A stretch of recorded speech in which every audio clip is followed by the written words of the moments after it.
Já estamos ligados. Ok.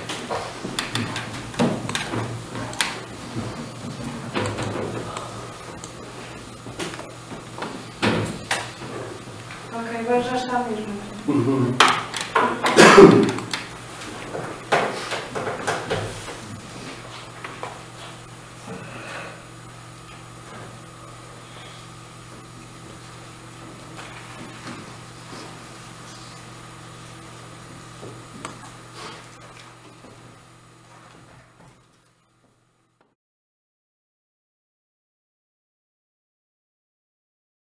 E do caminho do céu.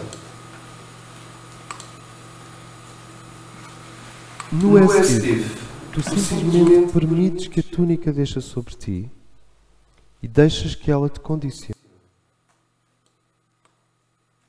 Não há mais ninguém ali. Nem guru, nem conselheiro, nem livro, nem ninguém para ver. Tu só deixas que a túnica deixe sobre ti.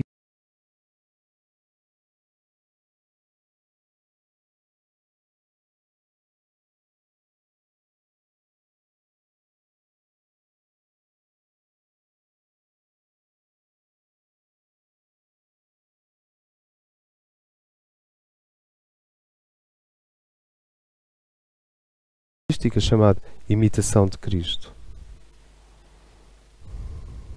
ou imitação de Sofia.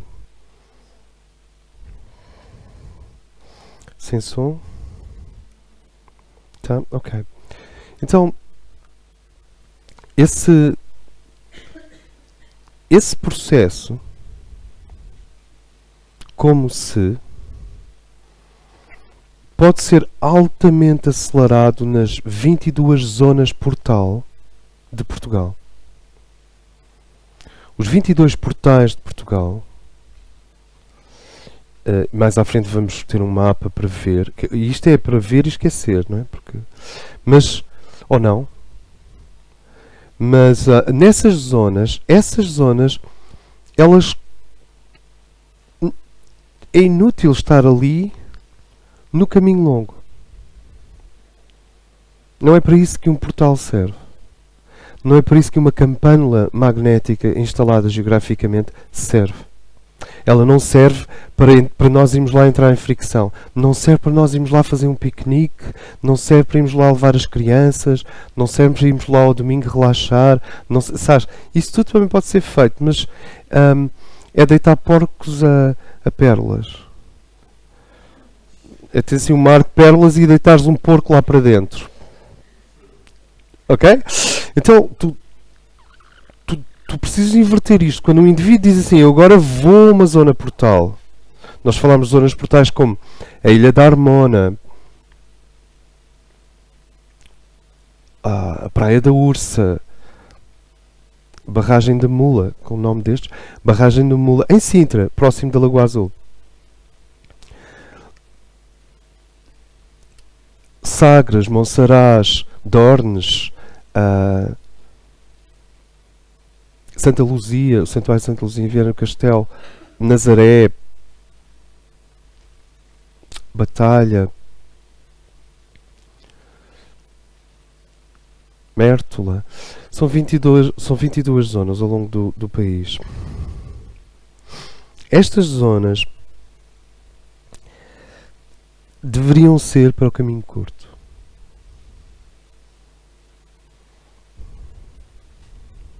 Ora, em caminho curto, eu não vou a uma zona portal fazer nada. Eu não vou a uma zona portal ativar o portal. Aí eu estou no caminho longo. Não é uma zona onde eu vou acrescentar a minha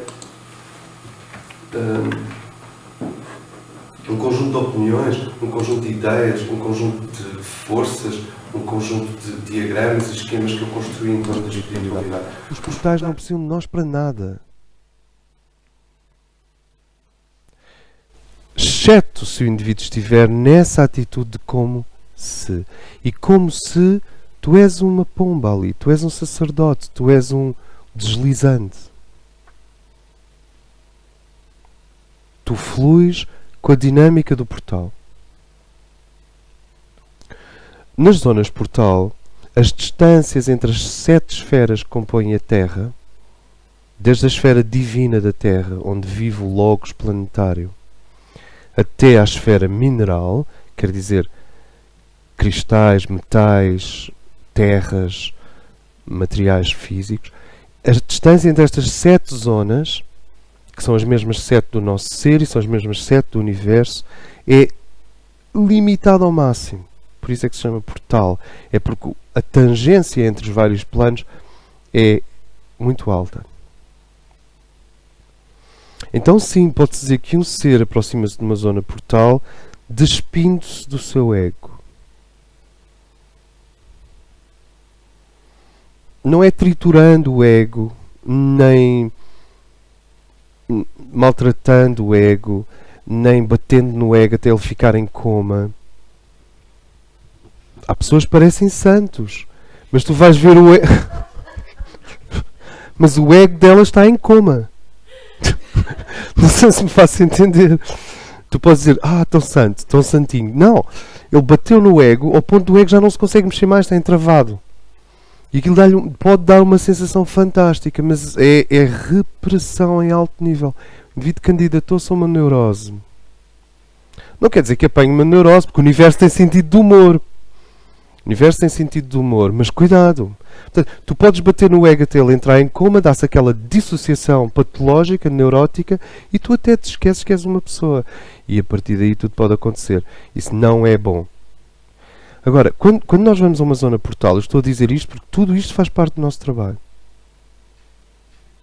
Se eu vou no caminho longo a uma zona portal, chama-se romaria. É uma romaria. Eu podia levar um balão do São João para a zona portal. Sabes? E o balão do São Pedro para a zona portal, assim, sabes? É uma romaria. Eu preciso de desligar, de facto, o plexo solar, a menos que aconteça assim uma coisa bem chã, aí eu ligo outra vez o plexo solar e trato do assunto, mas basicamente eu vou a uma zona portal, eu desligo, tu desligas o plexo solar, tu fazes off. E isso é que é a passagem do caminho longo, que é um caminho de atenção a si mesmo, de autoconstrução, de autovalorização, inclusive. Há pessoas que precisam de ser valorizadas. Enquanto não forem valorizadas, não adianta. Primeiro têm de ser valorizadas. Enquanto não romperem a cegueira em relação ao seu próprio valor, porque foram colonizadas por maridos vários, ou por maridas, ou por esposos, esposas, não sei. Não conseguem enxergar-se. Não conseguem enxergar. Sabes que os maridos são uma espécie de coisa que fica à frente do espelho e já não te vês a ti próprio. E as esposas. Mas isto é só, sabes, vá lá. Toda a gente sabe o que é que eu estou a falar. Então, mas uma zona portal não é um sítio para a pessoa ir valorizar-se. Se eu me vou valorizar para uma zona portal, eu estou a confundir divã e amigos e psicanálise e trabalho psicológico e astrologia e tarô e autoconsciência com o trabalho do sagrado. Eu desligo o plexo solar, quer dizer, relativamente, ninguém pode desligar o plexo solar absolutamente, senão ficas ali parado. Desligas o plexo solar relativamente e então entras numa zona portal em como... Terminou. Fazer as malas, telefonar para a Manuela e ir andando. Faço-me entender. Porque tu não podes esticar, as coisas têm uma proporção. Por isso é que se chama integração de dois caminhos. O que é que nós observamos? Que as pessoas que vêm das escolas europeias mentais são refratárias ao trabalho do como se, ao trabalho do sagrado, ao trabalho do autoesquecimento. Isso é uma coisa para beatas. Ou é uma coisa para pessoas que têm mania. São refratárias. Inversamente, as pessoas que vêm das escolas místicas orientais são refratárias ao trabalho psicológico, ao trabalho duro e à aventura cultural de se criar a si próprio dentro do tempo e do espaço. São refratários. E nós estamos aqui a tentar contribuir para que estas duas refrações terminem e possa haver um casamento entre os dois ambientes. Isto é significativo para nós. É?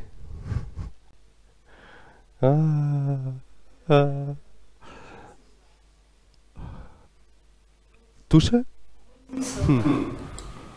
Agora, só Por favor. de colocar uma questão.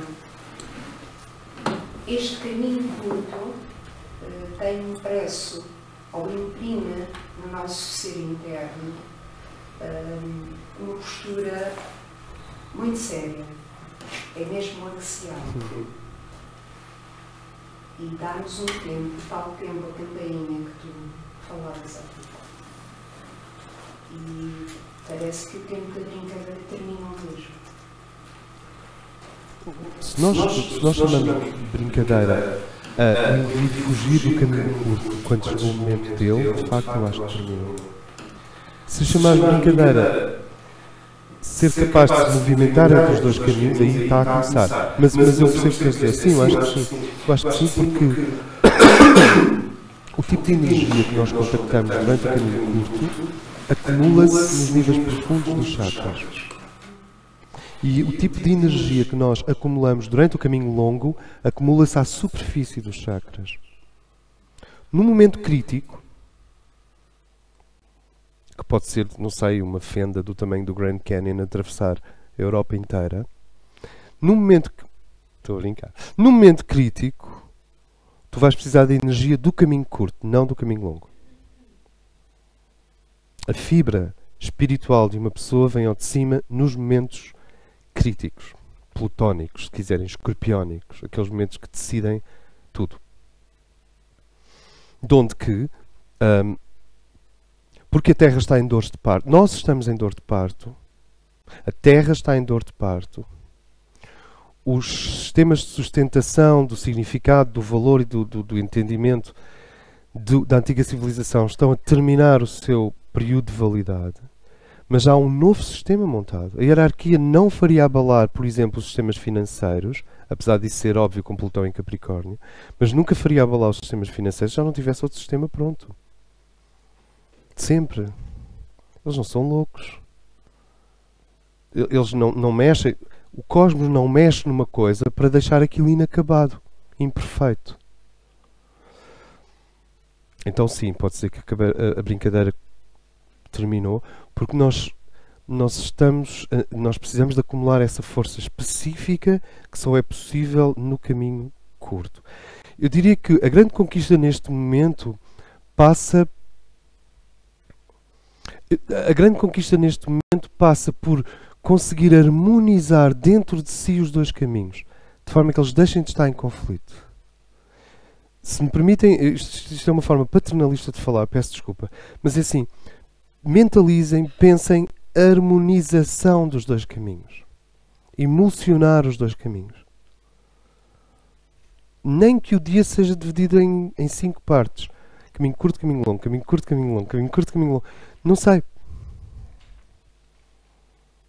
Mas esta capacidade de combinar os dois é muito importante atualmente. E quando nós nos aproximamos de uma zona portal,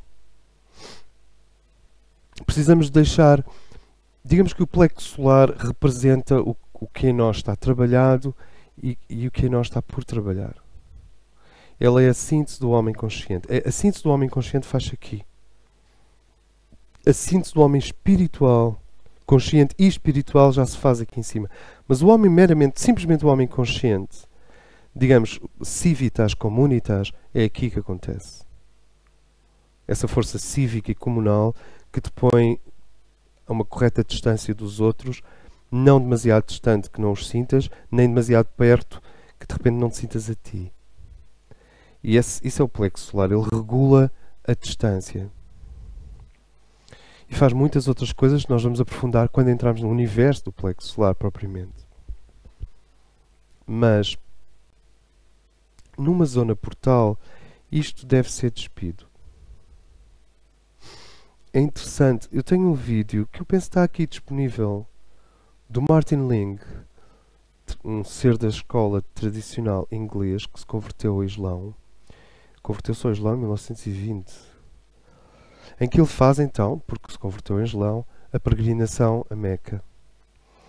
E ele diz que é incrível observar um barco que vai do... A Meca fica na Arábia Saudita, não é?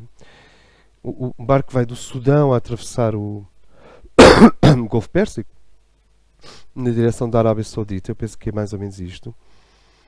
E a uma certa distância, quando eles veem a costa da Arábia Saudita, todo o barco se transforma. Tudo aquilo... Homens, mulheres, tripulantes, os ruídos, as músicas, os jogos, as conversas, aquilo faz assim. A sensação que ele descreve é como se o mundo tivesse ido embora. E isto é basicamente porque os seres internos daqueles seres em peregrinação desligaram o plexo solar.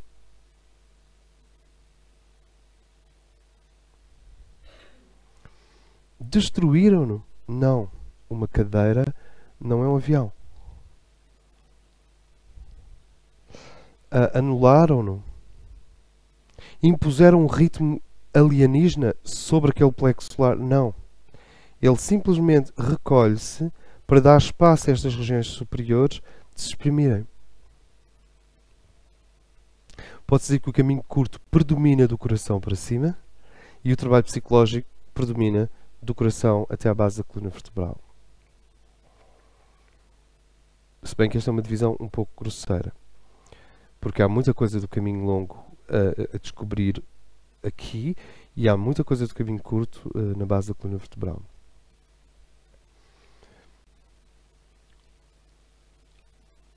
O que nós vimos, nós chamamos função mariana a este ser, Maria, que está lá no plano, no plano causal, com as suas mãos. Vê se eu não faço umas mãos um pouco... Não é nada disto. Ok, Maria...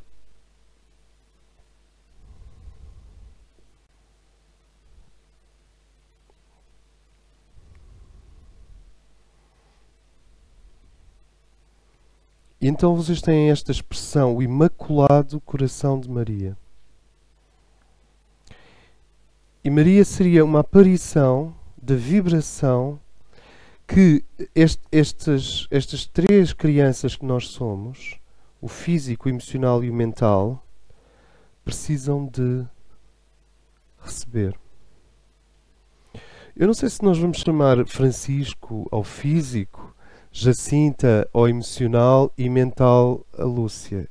Eu não chamaria mental a Lúcia, mas eu não sei o que é que vamos chamar, mas que tens três crianças perante uma figura de perfeição vibracional na forma, temos. Mais uma vez, eu digo isto com todo o respeito pela Igreja Católica, nós não sabemos como é que teria sido a história sem ela, se calhar tinha sido muito pior. Mas mais uma vez, não sabemos. Eu não sei. Seria interessante fazer uma ficção assim sobre... E se não houvesse Igreja Católica? Mais uma vez, o sinal entre estes dois planos foi interceptado. E a administração da religião principal nesta zona do mundo passou a administrar o sinal. Percebem o que eu quero dizer? Agora repara, são três crianças. Isto é, nem com submeter-se, nem com humilhação, nem com humildade, exceto se o indivíduo tiver alguma inflação. Então sim, pode ser que a coisa ajude. Mas basicamente, joelhos significa a capacidade de receber. Se eu tenho a capacidade de receber bem desenvolvida, nem sequer preciso de me pôr de joelhos. Para quê? Não faz sentido. Isso é só uma... Os joelhos é uma espécie de aeróbica da abertura ao sagrado.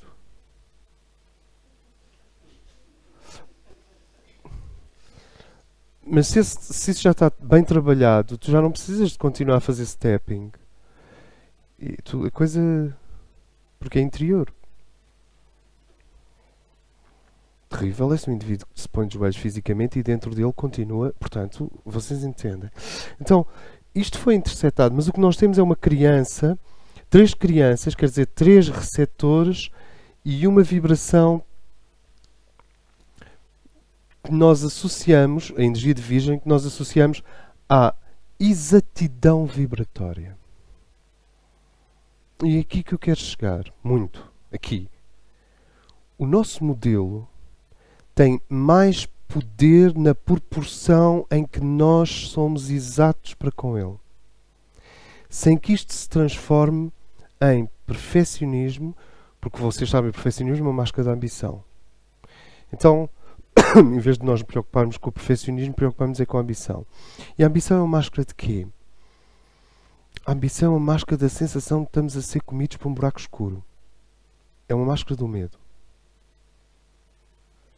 Se nós percebemos que não estamos a ser devorados por nada, porque o universo é bom, não é o universo é um sim. Então a ambição, lentamente, não precisas pôr de parte. A ambição espiritual pode ser assim varrida gradualmente, devagar. Não vai a pessoa ter ambição de varrer a ambição. Então varres aquela assim devagar, deixas aquilo. Vai, sabes? E quando isso está bem, de repente tu descobres que não precisa ser perfeito. Não vá ao universo lembrar-te, através de orações compulsivas, que tu não és perfeito. Porque bates com o carro, que é uma forma de oração, ou porque entras num episódio de masturbação que nunca mais acaba. Masturbação é uma forma de oração porque te lembra que tu és humano, és terrestre, estás aqui embaixo. Esta foi forte. Ou que te ponha a discutir com uma pessoa sem perceberes porquê. Aquilo que se chama transferência. Tu não sabes porque é que és... Mas já começou a discussão, pronto. E agora? É uma forma de oração. Se entendemos a oração como também o divino a chamar-nos a atenção de que nós somos humanos. E às vezes ele chama-nos a atenção de uma forma muito elegante e delicada e outras vezes dá-nos assim na cabeça. Pam! E o indivíduo vê-se, pronto, sou humano. Não há dúvida. Isto faz sentido? E isto só para ilustrar que o medo conduz à ambição e a ambição abre as portas à perfeição. E quando a pessoa não faz o trabalho para trás... Vêem o que é um caminho longo? Isto é caminho longo. É horrível, não é?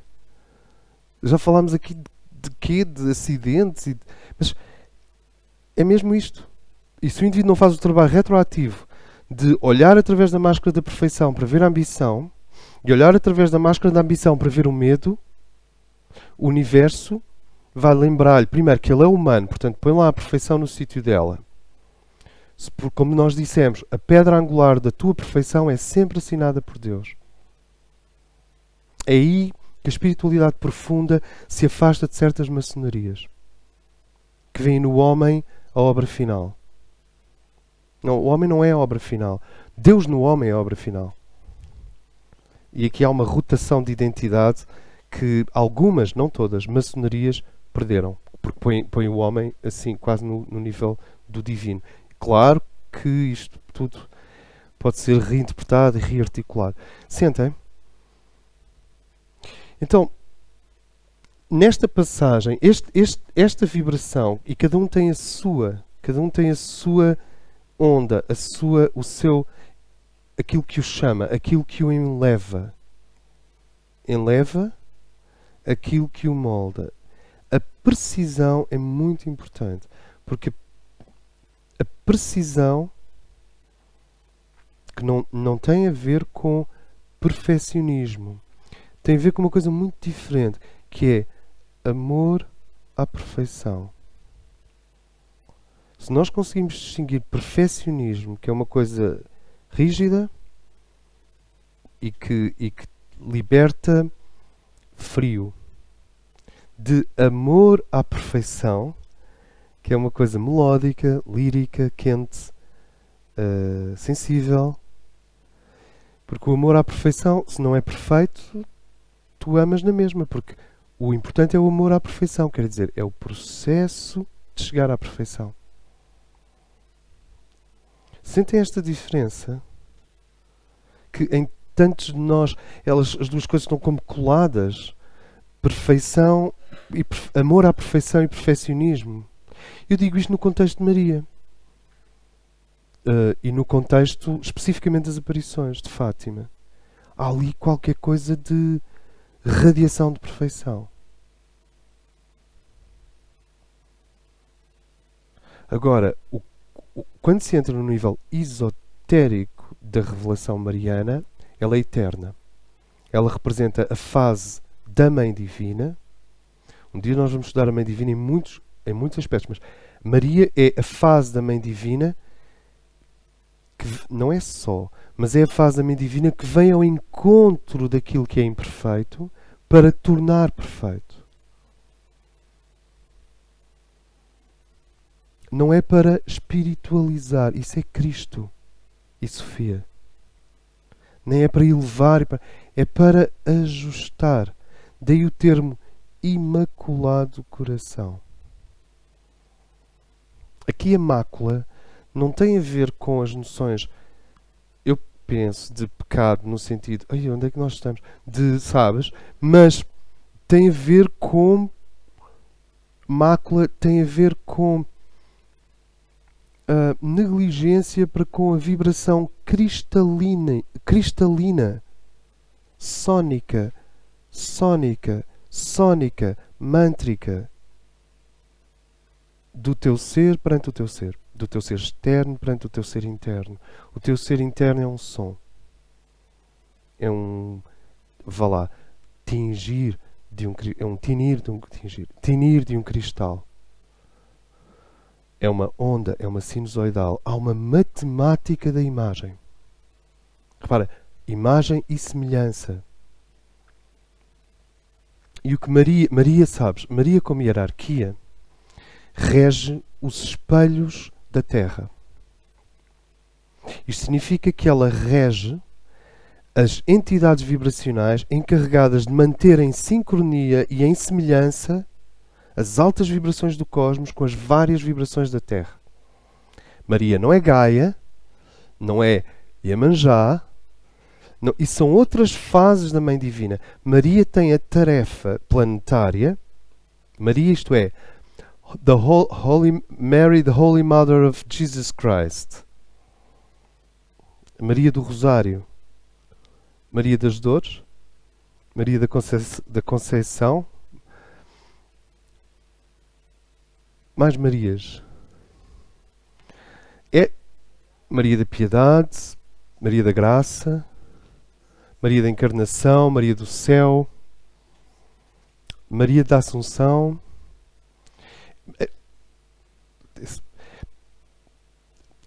Maria tem a função, ela é a regente dos espelhos da Terra. A base dela é na Argentina, olha bem, a base não quer dizer que ela passe lá o tempo. A base dela é na Argentina, no Val de Erques, dentro de uma estrutura chamada o Templo da Esfera. Isto parece muito vago. Há uns anos atrás não era impossível, não é? Mas se vocês fizerem Google Templo da Esfera Erques, vem uma série de informação. A maior parte dela é completamente tutti frutti. Mas se tu tiveres os sensores afinados, tu começas a não, olha, esta frase toca-me. Isto não, esta frase toca-me. Maria contém a vibração em si. Nota, isto é tão importante para nós percebermos o mistério de Maria. Ela contém a vibração em si da matéria terrestre, da biomassa terrestre e da humanidade inteira totalmente rendidas ao Supremo.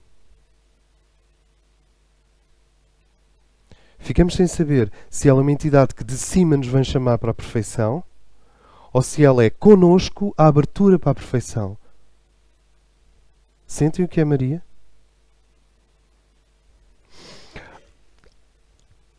Aurobindo não quer sair desta sala. É assim, Aurobindo... Just kidding. Não há aqui nenhum Aurobindo. Aurobindo teve a sua Maria. Isto é, houve um dia em que a Mira chegou lá e quando eles se conheceram, e Mira, que era uma mulher meio aristocrática, filha de egípcios e turcos, a estudar em Paris. O que mais é que tu podes querer da vida? E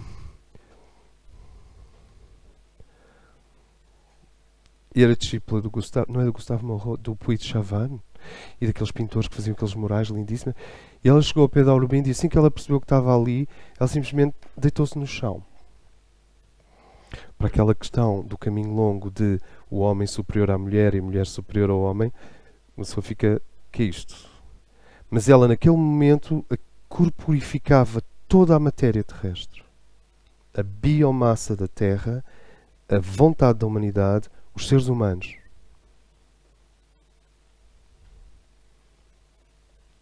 E quando perguntaram a Aurobindo qual foi a experiência que ele teve no momento em que ela se deitou no chão, não se trata aqui de uma mulher, não sei se me faço entender, não? Aurobindo disse, tive a confirmação vinda do cosmos de que a rendição total da Terra ao Supremo é possível.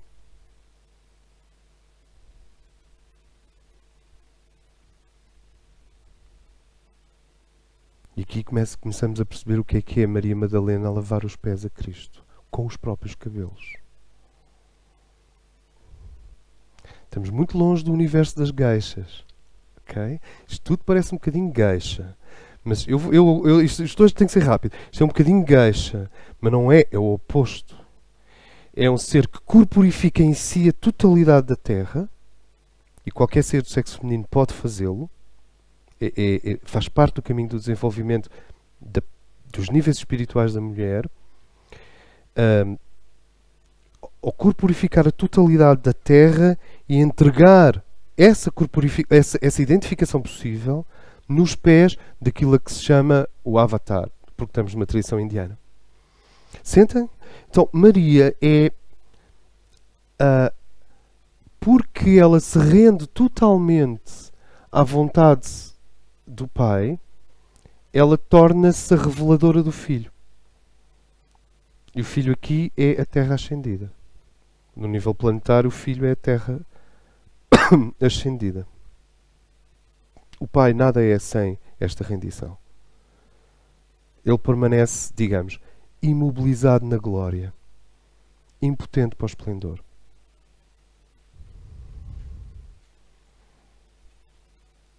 Isto faz sentido? Porque a glória é vertical, o esplendor é horizontal.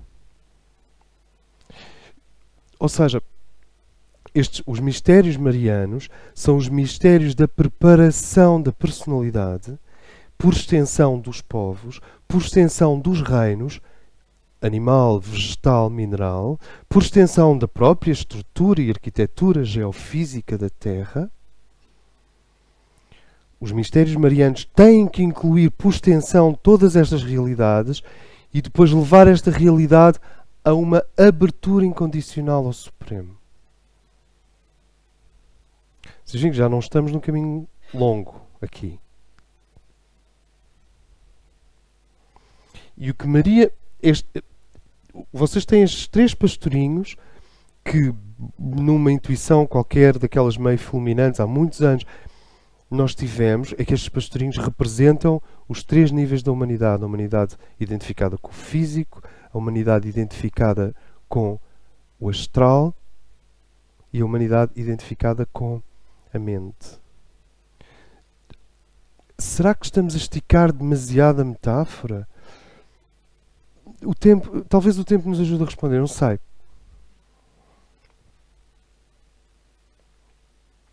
Agora, que houve uma interseção, houve. Só que nós hoje não nos vamos ocupar da interseção. E o que este ser faz é É como se dissesse: sejam perfeitos como é perfeito o meu imaculado coração. Ora, ser perfeito como é perfeito o imaculado coração de Maria é quase um chamado assim claro para a nova terra. Se nós percebemos que Maria contém Iemanjá, Maria contém Gaia, Maria contém as entidades femininas, até mesmo as quetónicas, por estranho que pareça, senão não tem autoridade nenhuma. Qual a autoridade de uma deusa que não contém as deusas quetónicas, as forças subterrâneas? Eu não quero nada com ela. Por isso já tenho, sei lá, repousados de mentol. E vaporizadores para, sei lá, com aroma a lavanda. Mas aquilo ali não é um vaporizador com aroma a lavanda. Não é uma coisa leve. Não. É até ao núcleo, até ao centro da Terra. Do centro da Terra até a ionosfera. Esta seria a área da ação da função mariana. Eu gostaria de acrescentar que a função mariana pode ser ocupada por sacerdotisas de ordens invisíveis diferentes. Onde é que está a Nefertiti? O que é que ela anda a fazer?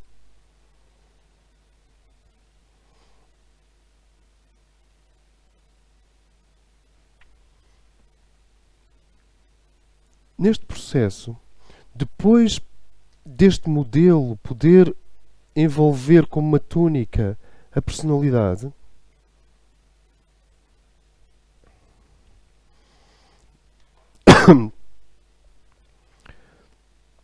o ser passa àquilo que se chama a ignição dos centros. Já não se trata de uma oscilação entre o caminho longo e o caminho curto para ir tornando os veículos perfeitos. Agora são as energias crísticas, portanto, as energias do Filho. Nós dissemos no outro dia que ninguém vai ao Pai senão por Cristo, e ninguém vai ao Cristo senão por Maria. Agora, tirem Maria. Vocês sentem o movimento, sentem que nós estamos aqui a tentar, sabes, ampliar.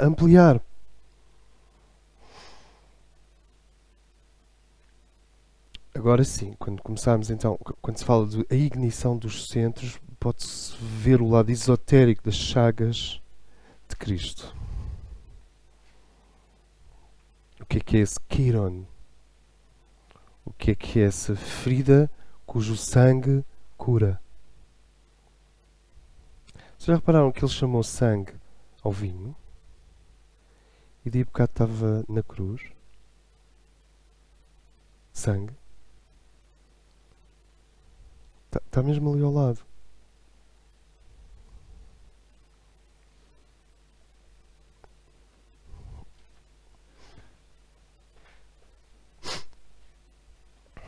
Depois de a função mariana, que é a função que está associada aos 22 portais menores de Portugal, e no Brasil, na Colômbia e na Europa, eu penso, por exemplo, Montserrat, em Espanha, um grande parque natural próximo de Madrid, tem lá uma série de... há lá um portal. E há mais pontos, mas nós estamos aqui num processo, digamos, de limitar o perímetro para compreender. Eu sei que coisas como o Pico das Agulhas Negras, no Brasil, Figueira, em Carmo da Cachoeira, a Serra da Mantiqueira, a Chapada Diamantina, a Ilha de Fernando de Noronha, para não falar depois na Argentina, etc. Vocês imaginam, mas a matriz mariana é uma rede que envolve a Terra inteira de portais menores. O que é que são portais menores? São portais que têm a função de preparar os nossos corpos, de criar a tal imagem e semelhança, de ajustar a nossa vibração. Se vocês pensarem numa guitarra desafinada, o que Maria faz é, com o diapasão da energia crística, afinar as nossas cordas. Terminado esse trabalho, e nós vamos revisitá-lo inúmeras vezes ao longo dos nossos encontros, terminado esse trabalho, tu passas da regência da função mariana para a função Melquisedeque. E depois para a função crística. São 3 matrizes. Matriz mariana, matriz Melquisedeque, matriz crística. Eu digo matriz porque estes acontecimentos são distribuídos geograficamente no espaço. Fátima é um santuário mariano. O Val de Erques é um santuário crístico. Apesar de ser Maria quem rege o Templo dos Espelhos. Mas é um santuário crístico.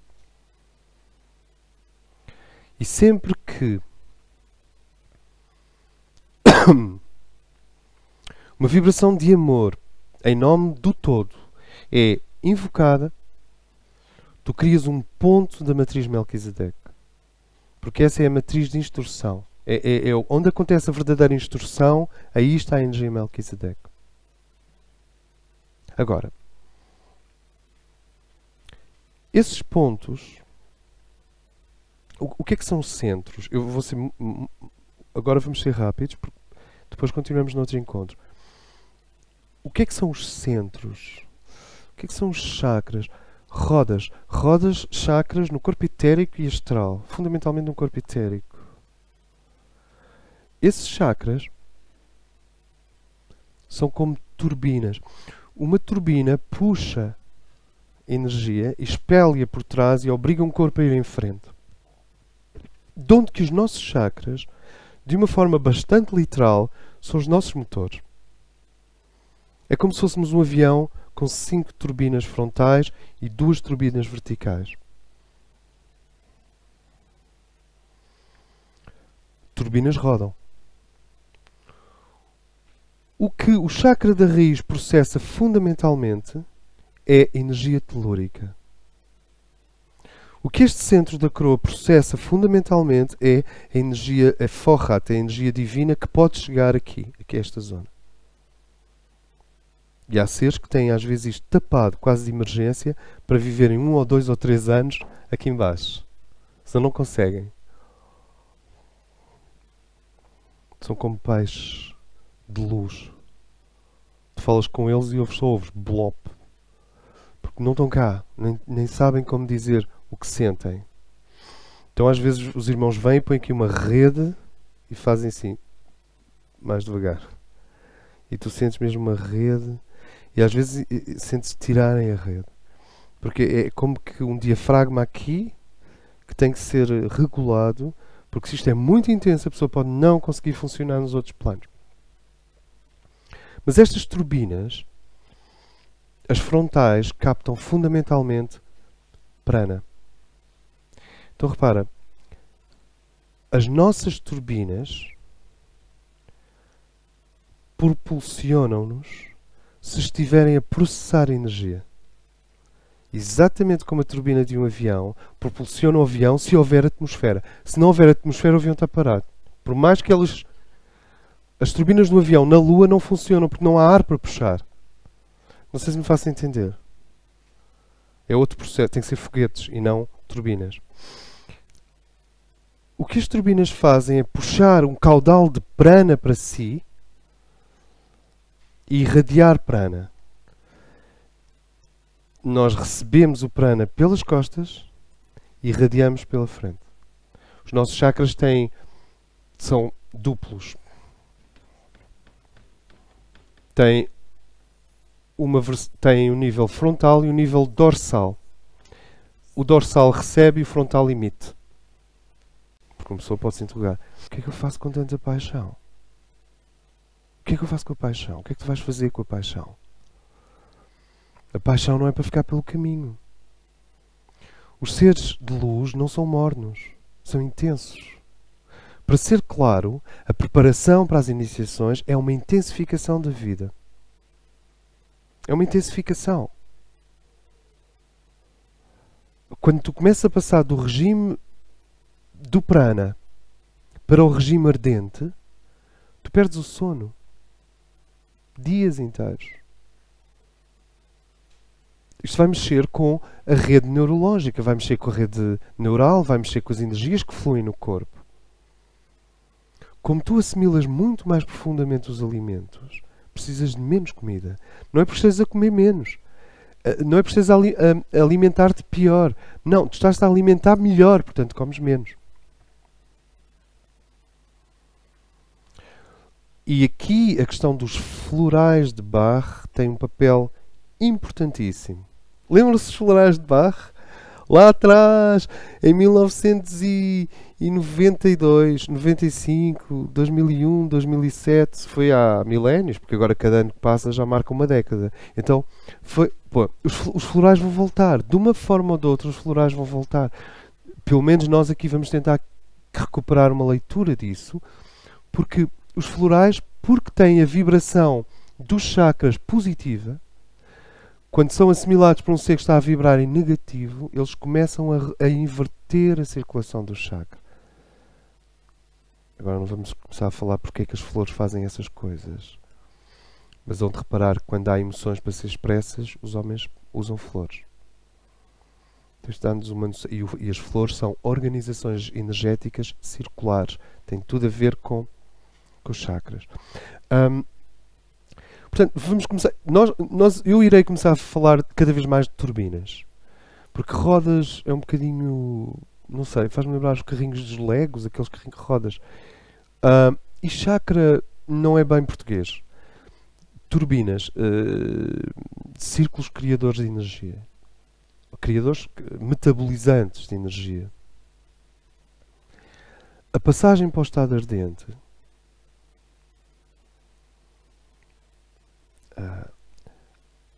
O nosso sistema glandular são 12 estrelas no corpo. Não? São 12 grandes estrelas no corpo. Eu não sei se consigo recapitulá-las todas. Pineal, hipófise, timo. Não, pineal, hipófise, tiroide, timo. Suprarrenais, gónadas, pâncreas.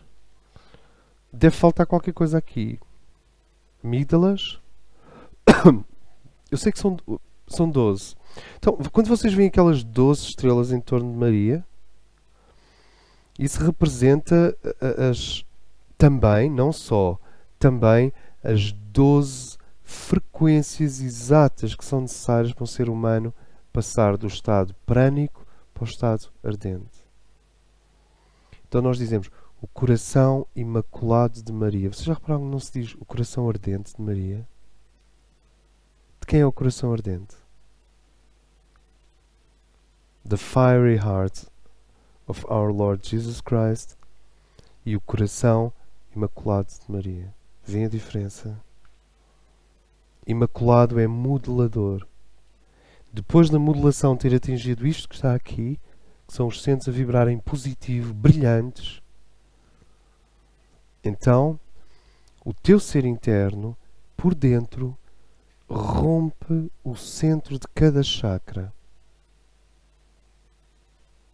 Ele vem por dentro, como um anjo na noite, e ele rompe o centro de cada turbina. Isto é, nas camadas exteriores dos nossos chakras nós temos informação psicológica. Mas nas camadas interiores do mesmo chakra, da mesma turbina, nós temos informação espiritual e no profundo de cada turbina nós temos a informação divina para cada um desses centros. É como se os chakras, afinal, fossem livros.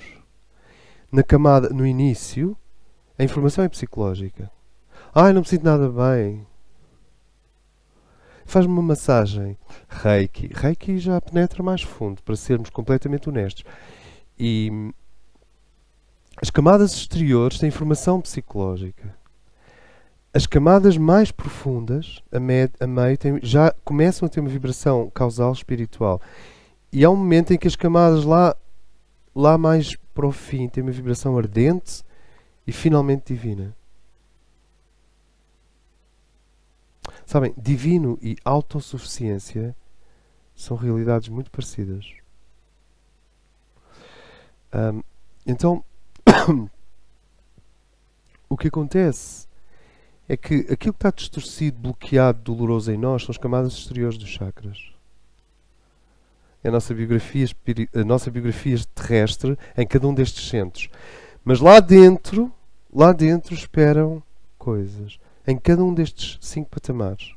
Na verdade, nos 7. Mas este aqui nunca é muito afetado, não sei se me faço entender. E lá bem profundo, a própria energia da mónada, do Cristo e da mónada, estão à espera em cada um dos centros. Então o que acontece é que em Teresa d'Ávila, vocês conhecem a estátua do Vaticano em que um anjo literalmente espeta uma lança no coração de Teresa. E a Teresa não parece estar muito preocupada. Acho que ela nunca se sentiu tão bem. Não, ela está assim e o anjo... E isto vem no diário dela. Que antes do rei aparecer, ela chama rei Miguel, a Cristo. Antes do rei aparecer, vinha um anjo perfurá-la no coração. E ela sentia uma dor fortíssima que não queria que parasse. Ops. Isto é o quê?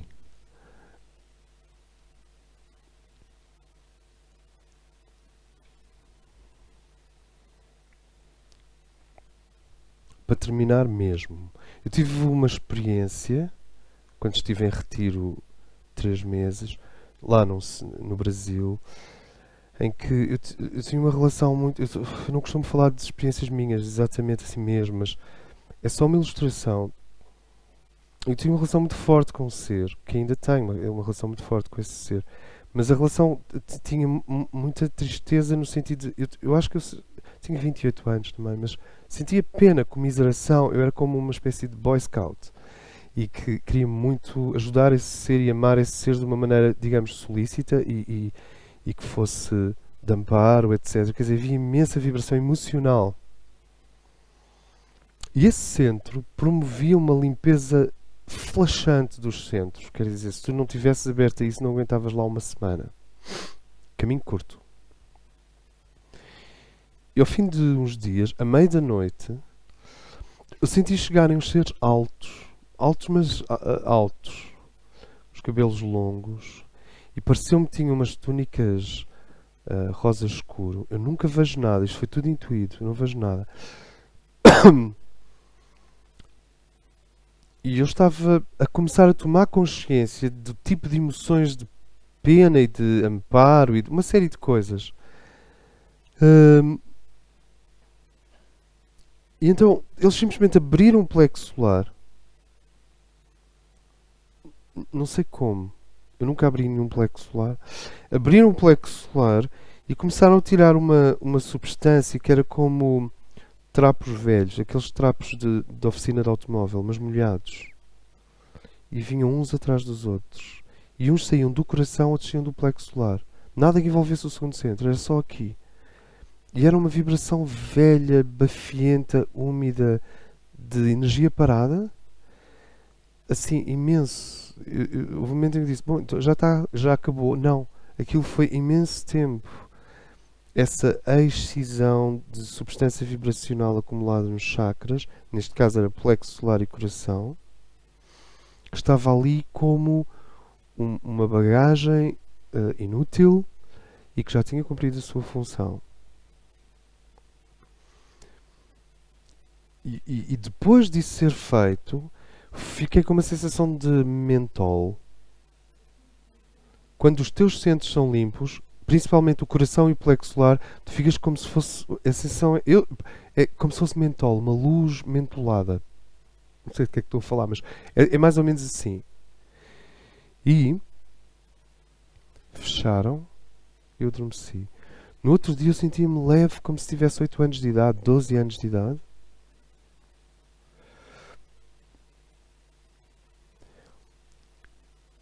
Muito do trabalho do caminho longo é feito por nós no plano psicológico e pelos devas e anjos no plano oculto.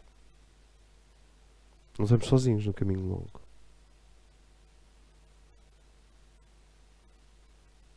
Só depois deste material ter sido limpo, desde rancores ancestrais, que ninguém aqui tem, porque nós somos todas criaturas fantásticas, até medos, fobias, mágoas, que aqui ninguém tem, porque Superman, Wonder Woman, até cenas completamente inflacionadas. Isto precisa de se proporcionar. O trabalho de Maria, Virgem, esse trabalho canónico de nos proporcionar, e ao mesmo tempo as energias angélicas e dévicas vão retirando materiais dos nossos centros. E quando os 7 centros estiverem em positivo, que nós sabemos, é já amanhã, hoje é quarta, portanto quinta, já é quinta, portanto, sexta, ali, domingo está feito. Mas, quando estiverem mesmo em positivo, o nosso ser interno começa a fazer visitas ao longo da coluna vertebral e perfura os centros por dentro. E o que Helena sentia é o mesmo que Teresa sentia, que Catarina Siena sentia, que Hildegard von Bingen, a compositora. Ouçam Hildegard von Bingen. Hildegard von Bingen. Podem requisitar na biblioteca. Não podem porque ainda estão numa caixa, mas vão poder. Estão numa caixa. Tu conheces Hildegard von Bingen? Tens Hildegard von Bingen? Ok. É uma mística católica. Bem, naquela altura eras católico como rios na fogueira, portanto não havia muito... Quando isso é perfurado, há uma dor imensa que é um prazer imenso. Olha, isto é uma coisa que parece o Marquês de Sade, mas... Atenção a este sentido, atenção a esta vibração. Esta vibração que algumas pessoas sentem como angústia, como temor. O termo que Teresa usa é temor. O Senhor vem aí. Temor. É problema dela, mas temor. Esta vibração, que é uma mistura de prazer e de dor, a dor tem a ver com o facto de que o centro está a ser acelerado. E o prazer tem a ver com a bem-aventurança. Nós dissemos que o caminho curto, aliás, não fomos nós, foi o Nelson, que o caminho curto é o caminho da graça. Então, essa dor que é misturada, depois vai se transformando nem em dor nem em prazer, mas num estado ardente. E aí nós dizemos que os centros passaram do nível mariano para o nível crístico. Ou seja, se nós acrescentarmos a este fogo, imagina que estamos a falar do chakra cardíaco, se a este fogo acrescentarmos finalmente um coração e uns espinhos à volta, vocês têm a relação entre a dor e o prazer da ativação dos centros crísticos, do nível crístico dos chakras. Então os chakras são, à superfície, psicológicos. Medos, rancores, não quer voltar à minha aldeia, e aquela velhota é uma bruxa, aquelas coisas. Psicológicos. E quantos é que eles são? E vamos lá fora e tratamos disto lá fora. Sabes como é que? Psicológicos. Depois são canónicos, vibracionais, modulares. É o nível mariano. Quando atingem a vibração perfeita, entram no nível crístico. E aí tu recebes a flecha do Senhor. Vamos pôr isto desta maneira.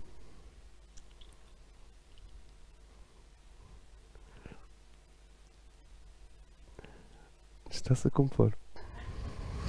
Devagarinho. Sentes, Natália? Gonçalo?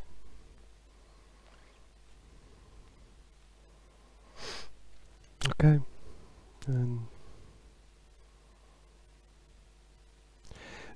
Será que conseguimos lentamente regenerar aquilo que eram os símbolos tão importantes para os nossos pais, para os nossos avós? Trazê-los ao de cima, porque isto depois vai se transformar, a coroa de espinho vai se transformar num anel dourado, o coração vai se transformar numa pulsação rubi, as chamas transformam-se em branco diamante, e isto tudo se geometriza e liberta. Se as pessoas evoluem, os símbolos também evoluem, ou a nossa relação com eles também evolui. Então, em síntese, havia 2 caminhos que nós estamos a aprender a tornar um só. O caminho longo e o caminho curto, entrelaçados. O caminho longo é um caminho de atenção a si próprio, de dedicação à cadeira, de culto do plexo solar, de cuidado com o ego. E o caminho curto é o caminho do as if. Deixar ser, deixar acontecer, viver como se. Claro que isso implica um autoesquecimento em relação a muita coisa. Como eles se equilibram, são como duas asas de um avião. Depois, a função mariana é de nos ajustar, modelar, perfeccionar vibratoriamente o físico, o emocional e o mental, os três pastorinhos, na direção de uma perfeição vibracional que é como o cristal. Esta perfeição é impedida pelo perfeccionismo que esconde a ambição, perfeccionismo e ambição que escondem o medo. Se nós fizermos então uma psicanálise dos bloqueios, geralmente vamos parar ao medo. Se conseguirmos fazer este milagre psicológico de transitar do perfeccionismo e da ambição para o amor à perfeição, passamos da virgem rígida e frígida e gélida para uma virgem cálida, mãe, amorosa e já agora uma virgem que dança. Quer dizer, uma Nossa Senhora que desce do altar.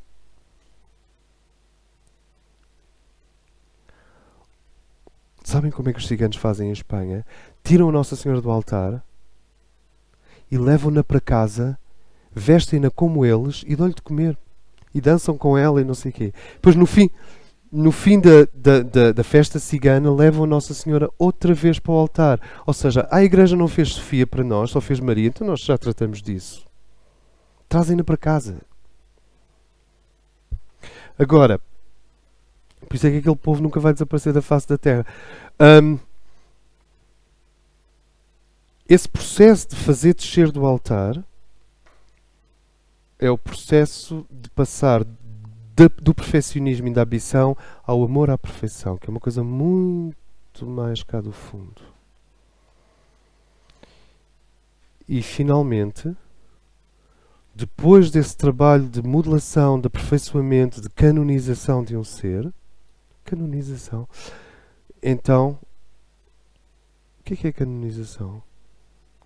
Pronto, viram porque é que estamos a falar em canon no tempo todo? Depois dessa canonização, então, os chakras são limpos, são purificados, são libertos, e então vem esse anjo com a flecha de fogo e perfura cada um deles. E então tu passas de prânico a ardente. Então pode-se dizer que tu estás estigmatizado com as chagas de Cristo, que são os chakras tornados ardentes.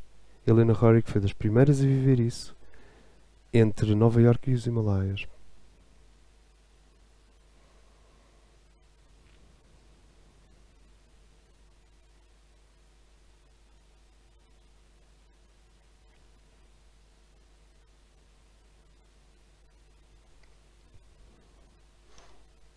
E todo este nosso trabalho, de alguma forma, é uma homenagem a esses pioneiros. Yogananda, Moria, Helena. Estou a ter um déjà vu. Estou a ter um déjà vu. Interessante. Quando estava a dizer os nomes, de repente... E... Yogananda, Aurobindo, Moria, Helena, Nicholas Roerich.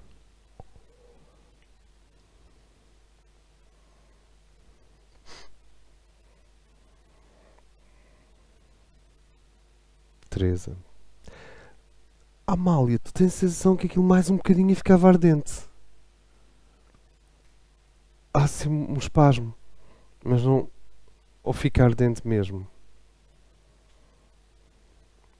É uma dúvida. O fado é ardente ou é aquático? É psíquico?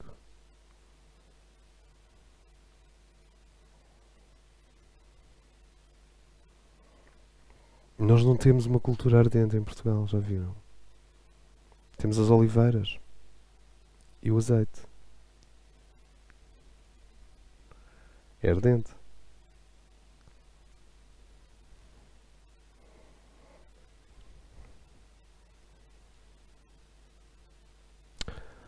Eu já estou a disparatar. Muito obrigada. Há alguma coisa para colocar nesta fase?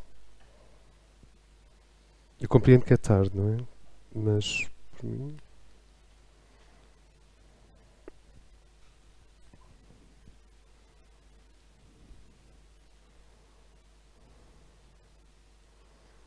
Nós podemos fazer no próximo encontro, se vocês trouxerem apontamentos do que vai se depositando, nós podemos começar por aí. Não, isto começa a ficar um processo mais... Pode ser?